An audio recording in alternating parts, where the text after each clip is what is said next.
sis to sis. Hi guys, welcome back to Sis to Sis. Thank you so much for all your support, likes, and all of those who have subscribed and hit the notification bell. Like. Don't forget to like when you watch the videos, guys. We do really appreciate everything and the amount of support we've got from everyone. I think last show we addressed our menfolk, our kings. The show did really well. We've had some amazing feedback from that show.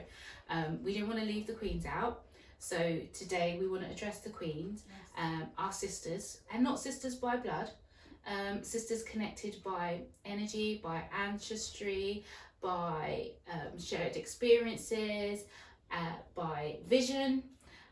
So we want to address our sisters today, a whole range of women out there, and just to talk about the journey. And there has been a disconnect in the past between our male counterparts and us, and we just feel that recently we've been watching videos, there's other motivational speakers out there, that there's just been a change in energy, of not just accepting this male and female divide, that actually our nation is having a shift, and we're understanding the importance of coming together for being a strong male and stepping up into your role as a strong male, but actually as the women to join our male counterparts and to reflect and to see where we are and to see where we need to be in order to have a complete unity, as we spoke about before. Yes. And if I just interject there, when we say coming together, this could be men in the community. Sometimes if you see that there's a sort of a mother in the community where there is no male figure, you could also step up and sort of help that female. We're talking about uncles as well that can sort of step in. We're not just sort of saying then you have to have a man in that sort of intimate love setting, and if you don't have one, then unfortunately you're sort of missing out on that. No. There are men around in the community, youth workers. Yeah, we need role models. Mentors. We need male and female role models. Yes. And role models as brothers and sisters. And when I mean brothers and sisters, I don't mean siblings.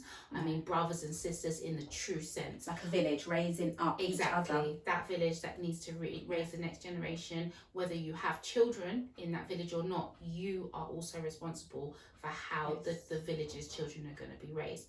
So we're going to kind of more address the females today, and you know, the background. I mean, a lot of people are really aware of things historically that have been done to us as a nation to kind of separate, to make males think it's okay to bash women verbally. Not all males, and this is a lot of generalization here, but that it's okay to, you know, use bad terminologies against females, and for women to bash males about you know, the things that they are and are not doing. So I mean, this balls back to things like the Willie Lynch letter, which I'll let Shah explain a bit about. Obviously the Willie Lynch letter that was sort of distributed to all slave owners, sort of listing the things that you could do to a nation, i.e. black people, to sort of mentally control them for sort of 300 to 400 years, even after it's called the making of a slave. The making of a slave.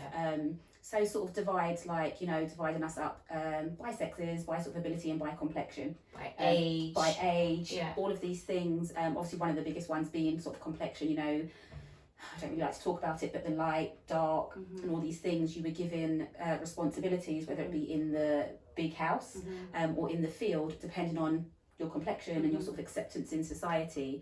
Also, if we talk about that era, then there was a lot of practices where our male counterparts were unfortunately abused in such heinous ways in front of the females, especially if it was the strongest stud, as they would say. I don't even want to use these terms because they're more used for animals. But yes, they that's were sort of the roots of the disdain and the brutality and everything. So they would sort of break down, sort of physically do things to the sort of strongest male, I guess, on the field, in the plantation, to kind of mentally give that, instill in women that our menfolk weren't going to stand up for us, that even if we wanted to run, if we wanted to save our children, and we didn't want our children in these things, our menfolk were going to be broken. So it was almost like And then as women, we talk about strong women. Mm-hmm. We had to be strong because this is what we were seeing. Mm-hmm. We were bearing children. Our children were being sold and taken away from us. Mm-hmm. So all that pain's kind of come through generations. Yes. And although people are so-called free, a lot of the mental captivity is still binding us as people. And we kind of just want to talk about how important it is to just move out of all of that. And that it's not one blame to one gender, one specific set of people, not rich nor poor, not, you know, we all have a responsibility to look at ourselves, to reflect, and to then put back into the community so that we can build.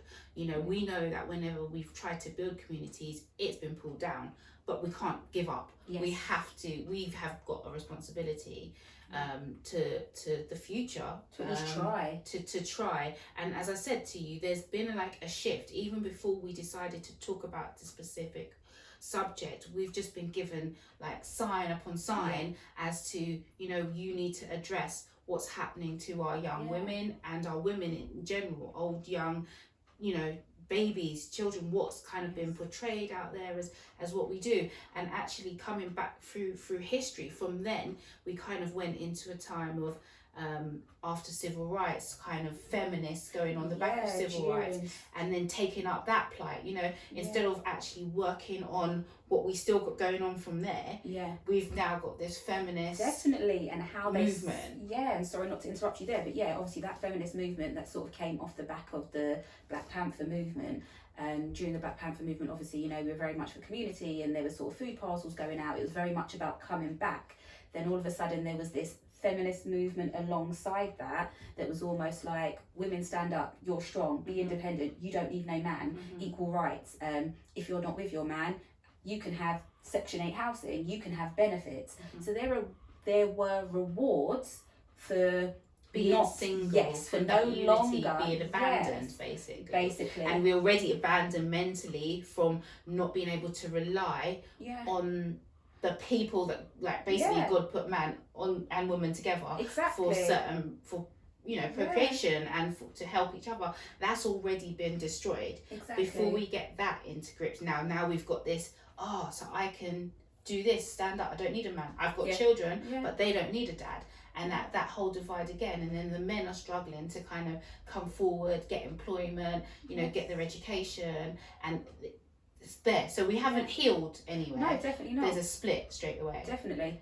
And I don't think it's helped, you know, sort of artists standing up and show your independence and you know, all the single ladies and stuff. And there's those same people are not single ladies. Exactly. Do you know what I mean? But I think in that kind of that whole genre as well of, you know, you don't need a man, put up your hand if you have, you know, your own of this, your own of that. Have your own. But that is a cult. That's something that we have taken on so much. If you look at other nations, if you look at China, if you look at Asia, I'm not going to bring Europe into it, but if you look at other parts of the world, they never took that on. Like, they're still having a unit. They're still going back to what is the basics, the foundation of society, is the family. Without the family, you don't have anything. And we're the only culture, I suppose, being lost and not knowing who we were prior to slavery, not being allowed to find that out until very recent when you think about it. We were lost. So then we're grabbing onto anything, and then these Europeans are giving us, sorry if that sounds a bit offensive to anyone, but European culture as a whole, like Roman culture, you know, Greek culture coming in, and we're grabbing onto anything. And although they might not be doing what they're saying, we're watching it, we're being taught it at school, and then we've gone down that road and we've taken it up. We've taken up feminism movement before we took up our own movement. You know, we've taken up all the rubbish, to be honest with you, all the music that comes out and perpetuates, like, we don't own the music. I'm sorry, we might make music, we're creative people, but the people who make the music, they're specifically making music for our demise, to be honest with you. The destruction of a nation, of a people. You know, I don't want this to sound like a negative show, but there are issues we need to talk about. Last night I was watching TV, for example, and it was on one of the channels, I'm not going to say the channel, but specifically when we were growing up, it was a channel that pushed boundaries. Yeah. And every commercial break, there was at least 2 to 3 adverts where the interracial relationship that was being portrayed was now a black woman with someone from another nation. Yes. And when I watched it, I thought, I could not see it if I want to. Yes. But I also remember sort of 25 years ago when on the TV all you saw was that reverse. Yes. And our men never saw that, but that's all that was being portrayed. Yes. And even when you were walking around the shops, the images in the jewelry shops, the couples that you saw were specific couples. Yes. And I'm not saying that people can't be together through love. Yes. I understand that, but we also need to understand that what is also happening in the programming is being picked up. Yes, because we have a whole generation of people who were just literally influenced by TV. Definitely, because there are rappers, again, I'm not going to say any names like yourself, there are a lot of rappers, there are a lot of people in the celebrity world who are also pushing that message where it's almost like self-hate for yourself, as in for your own people. They were obviously born of a mother, of the same colour as them, obviously, but they're also pushing that message of almost self-hate. Some of them have been sort of caught and publicised for saying that they could never date a person of their same thing. Now, what message are they pushing to the young girls who are listening to this? So you're not good enough to be a wife, you're not good enough to be a girlfriend, you're good enough to be used and abused and having a music video, but actually when it comes down to it, you're not of that level, or because know like the 80s and 90s, everyone raves about the 90s, and when you look back at those videos, we were in the videos. Like since then, we've been extracted from those videos, and then we can't see why, and then we've literally twerking ourselves into destruction. Like I'm just watching even some videos that I've recently put out, like we've gone from BLM to WAP, and I don't want to really get into that because I'm not going to discuss the crap, the things that are not necessary to discuss, but it just makes me think in like 28 days how we've moved from standing so strong on the street to releasing a video like that. And although those people who have those videos, that's their background, that's what they're for, that doesn't mean we have to take it on. Like, ladies, we need to reclaim back our thrones. Like it's been stolen from us. Like literally, we need to get back on our thrones. We need to value ourselves. We do. I mean, for men to value us, we need to value ourselves, and for the men to value themselves, we need to value ourselves so that we can value them. And it's just a cycle. There's no blame. There's understanding your responsibility. We need to take responsibility to the fact that we are not behaving. Not everybody. Some of us already are on a really good path, and some of us are becoming very reflective and seeing what part we play. But we do have a part to play, and we are the nurturers of our village. We are the role models to the children coming up. We are the shoulder that the men need. We are the helpmeet that the men need. I'm not, and I said this on the other show, it's not an anti-feminist thing. It's understanding that a whole movement has been made to make us feel like our unity is not necessary, and that our unity will help us to propel, but actually they're using us, the black women, for the destruction of our own men. If you watch on the news, the people who are pushing certain things on the news is for our, as a people, destruction. They're using us, the black woman's voice, to push that. It actually makes me feel like I physically want to vomit when I see adverts, with a nurse or something walking up thinking, hold on, when we were out there clapping for the NHS nurses, on the adverts there was not one black face. But actually now, when things are going to be put into action, do you know what that reminds me of? The Tuskegee experiments, when they did the syphilis experiments on all of those unsuspecting black males. They used black nurses and doctors to line up these people to appeal to the black men. They then experimented on them, gave them syphilis, withheld the cure, the treatment, to see how the effects in black males. they use that. It years also and reminds decades of suffering. Yes, Yeah. it also reminds me of And death. the actually. overseer. Yeah. They always used to have an overseer. Donkey. Donkey. They always used to have an overseer that looked like us, who would, you know, bring us down, inform if there were any revolts or movements, all of these things. So they've always used our kind. They've always, even within the Black Panther movement, there were people who were taken down by their own kind. Yeah, but I think at the moment, I just see that they're using us as black females, even in the US Congress and stuff like that. Oh yeah, definitely. They're using our face to literally get the black vote sometimes. To get the black vote, but we're seen as, okay, we've got some power, but ladies, like, you need to be really sensible about what you speak on, because we need to come together. We need to fix us before we can even try, and stop trying to be in that arena. You know, like, we've got our own things to sort out, and we've got our own kingdoms. You know, like, we're our own royalty. We don't have to get acceptance. We don't have to build with. We need to build amongst. You know what I mean? We don't need to go out and... No, and if they say if a queen then, or a lit candle can light another candle and still stay lit, it doesn't blow your candle out by raising up another queen, by pouring love into her, by clapping for somebody else's success. I think within a community of people, it's, you know, I don't like to use the term crabs in a barrel, because how did we get there in the first place? But it's almost like a dog-eat-dog world. We don't necessarily want to see somebody else succeeding because we want to succeed, and it's all this competition. But actually, there's enough room for all of us to succeed, to be happy, to find fulfillment. In our lane. Literally, there's so much, and there is already so much stuff that females, us as a people, have to go through. Abuse, whether it's verbal, domestic, childhood abuse.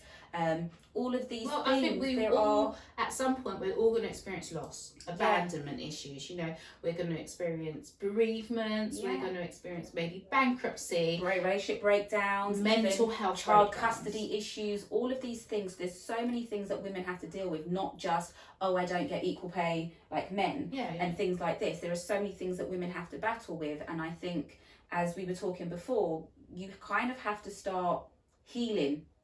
Healing from childhood up.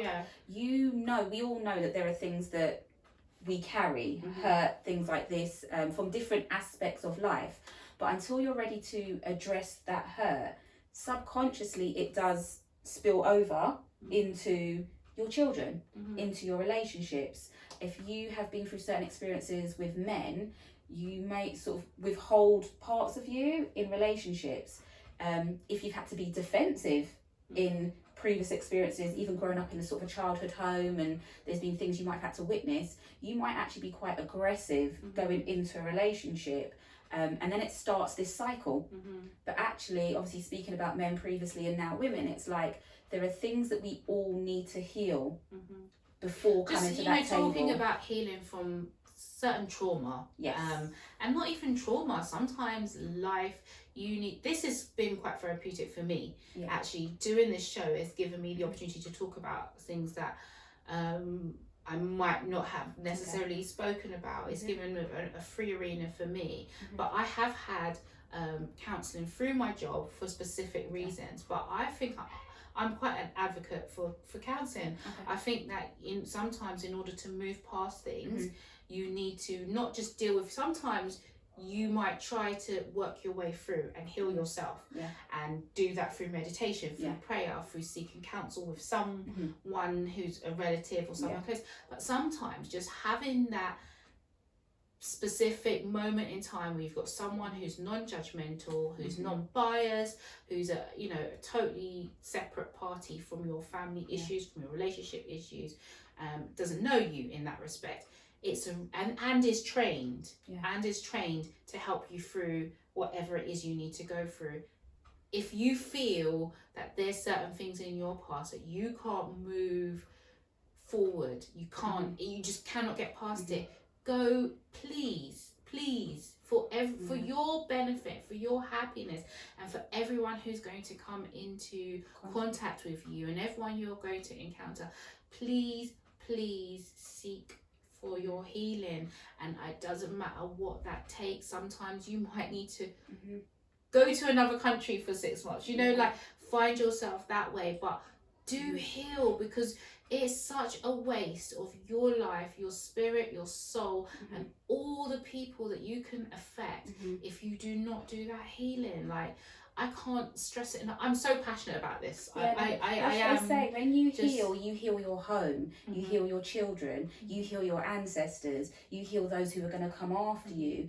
Breaking generational curses and patterns that have happened in families, it's so, as you said, it's so uplifting, it's so liberating. You can feel the change. Patterns or generational curses could have been going on for so many, you know, levels, but you could be the one to stop it. And like you said, I agree with you. I'm someone who probably, prior to having counselling or coming into contact with any counsellors, I was like, I'm the strong one, I can handle it. People have always come to me for advice or to sort of vent and things like this.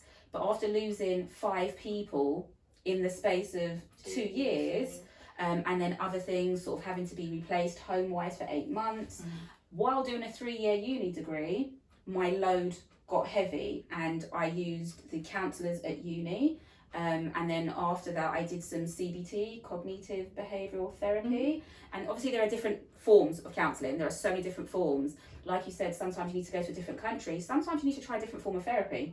One form of therapy might not work for you. You could have bereavement counselling, you could say it didn't do nothing for you. You might try CBT, you might try psychotherapy. There are so many different might just be something as simple as exercising. Like, yeah. I'm not saying you have to go to a professional, but if you've tried your own strategies and you still find that you're stuck, then seek professional advice. Because sometimes if a family is going through grief, you kind of don't want to burden the other people who are already going through the same grief. You don't want to add to their load. So like you said, sometimes speaking to someone impartial who isn't in the family, I know people who have tried to speak to multiple members of their family, multiple friends, and actually what they've got is that almost cultural thing, like they see mental health or any kind of need of counselling as a weakness. Yeah. So it's almost like man up or to a woman. I actually always remember mum saying to us, like, I've had people who have been quite close to me who have had mental breakdowns, etc. And mum always saying to me, like, your body can get sick. Your mind is like constantly working. I don't know why people don't realise that your mind can get sick too. It's not a stigma, it's just that we can get unwell. The same way you can, I don't know, overload your lungs or overload, you know what I mean? This is the same way we need to cleanse our minds in the same way. And if we don't cleanse our minds and keep our minds healthy, they get sick. And it's nothing to be frowned upon, because you can get better as long as people identify what that is. So, you know, we will go through stuff in life. Some people more burden than others. You know, I don't want to downplay anything people go through, because some people have been through a lot. You know, but I just want people to just know that you are worthy of being happy.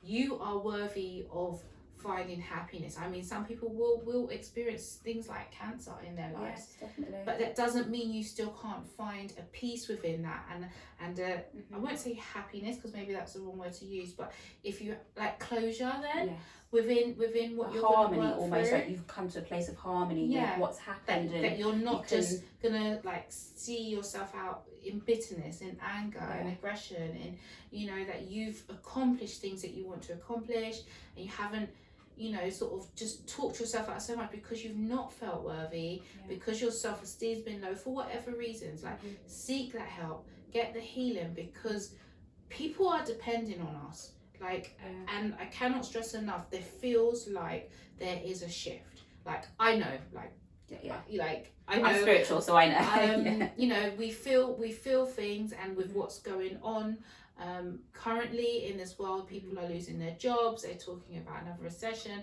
We were supposed to be in Brexit like hella years ago. Like, none of that actually makes sense anymore. And not that it did ever, but it doesn't make sense anymore. People are prioritizing real life and what they can see in front of them, and love, and the spiritual journeys that they're on, and where that's going to lead to, and the world as we know it is changing, and it's going to change.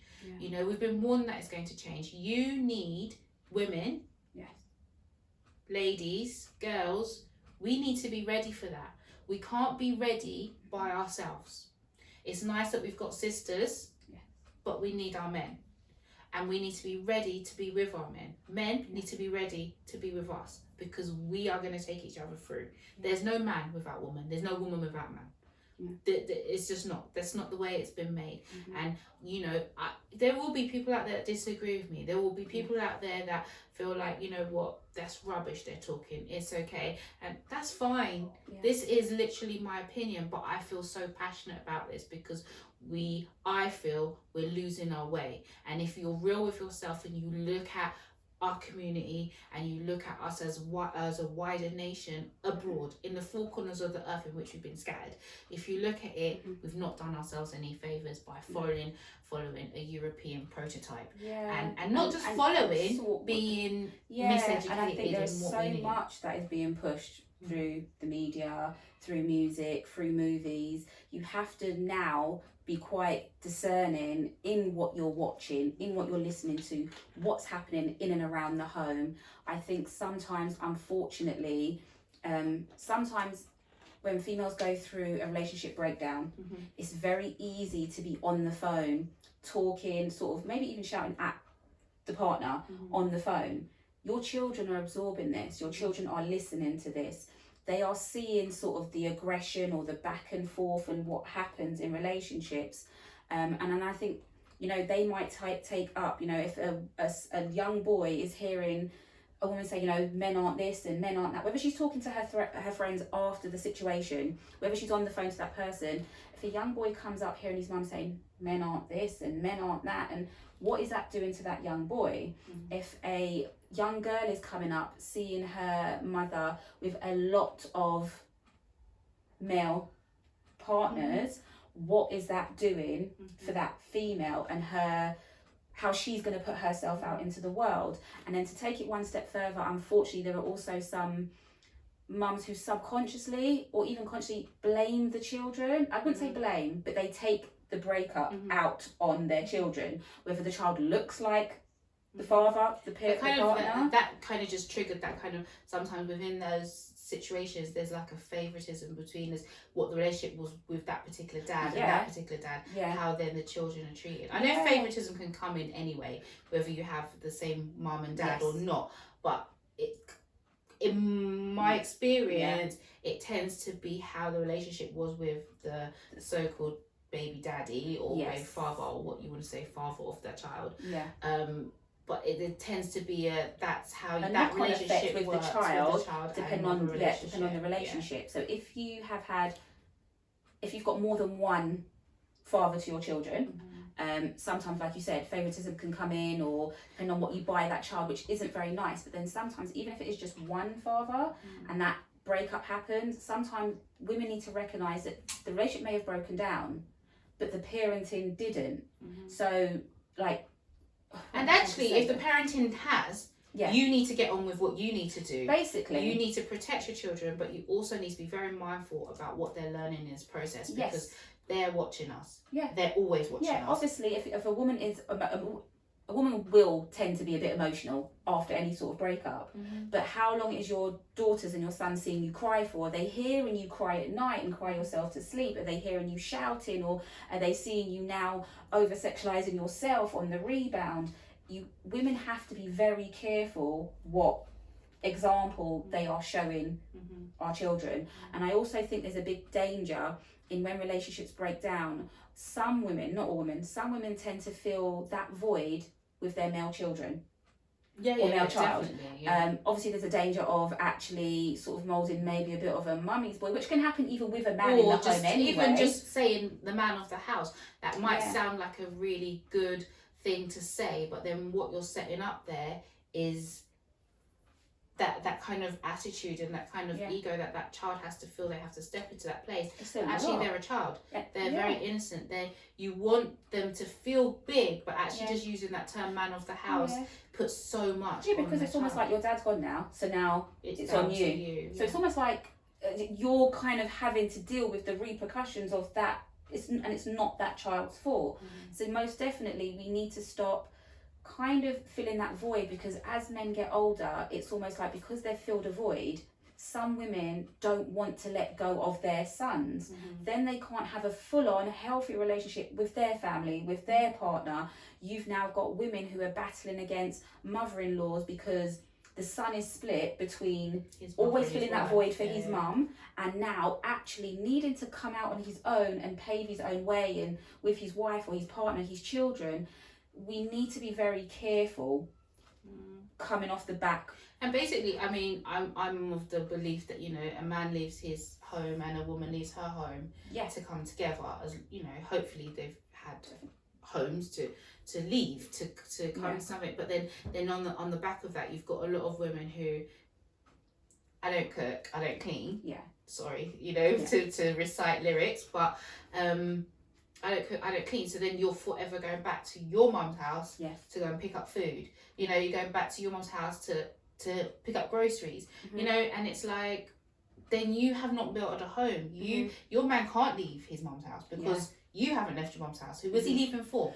But was he leaving to come to? I agree with you, but then on the back of that as well, there are some women who actually do cook, but because the apron strings have not been cut between son and mother, you could be cooking and you're wasting food, or your man's not eating, because that bond between mother and son is so strong that actually he feels more obligated to his mum.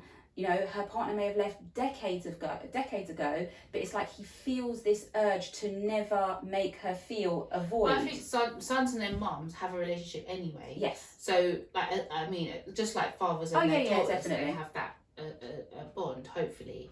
So, but then it's just crossing that line and allowing your children to fly the nest when that time comes, and preparing them. I think this conversation could go on forever. Yeah.